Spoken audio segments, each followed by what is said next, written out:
हाय, चला आपण आज वाटाण्यापासून एक नवीन रेसिपी बनवूया. वाटाण्याचा सीझन आहे, त्यामुळं वाटाणा आपण भरपूर स्वस्त मिळतो, त्यामुळं काहीतरी बनवत असतो. तर म्हटलं अजून एक नवीन रेसिपी तुमच्या संग शेअर करूया. तर मग वाटाण्यासाठी लागणारं साहित्य आपण पाहूया. इथे मी गव्हाचे पीठ 1 वाटी घेतलेलं आहे. त्याच्यात आपण 1 वाटी रवा घालूया. रवा बारीकच घेतलेला आहे मी. त्यात ओवा पण असा 1 चमचा घेतलेला आहे. तो हातावर असा क्रश करून मी त्यात टाकलेला आहे. चवीपुरतं मीठ. त्यात आपण तेल गरम करून घालायचं. भरपूर गरम नाही आहे, नॉर्मल गरम केलेलं आहे मी. ते चांगलं असं मिक्स करून घेऊया. त्यानंतर आपण जसं कणिक मळतो तसं ते आपण मळून घ्यायचं. थोडं थोडं पाणी घालून ते घट्ट असं मळून घेऊया. इकडे लसूण कढईमध्ये तेल घालून लसूण, अद्रक, जिरं, लसूण आणि मिरची आणि वाटाणा असा फ्राय करून घेऊया.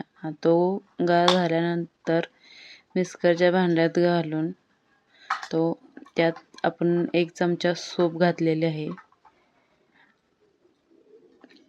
ते आपण असं बारीक वाटून घेऊया. त्यात 1 कांदा घातलेला आहे, असा बारीक असा चिरून. 1 बटाटा घातलेला आहे, तो पण मी शिजवून बारीक केलेला आहे. नंतर कोथिंबीर आणि चवीपुरतं मीठ घातलेलं आहे. मीठ आपण प्रमाणातच घालायचं, कारण आपण इकडं पिठामध्ये पण मीठ घातलेलं आहे.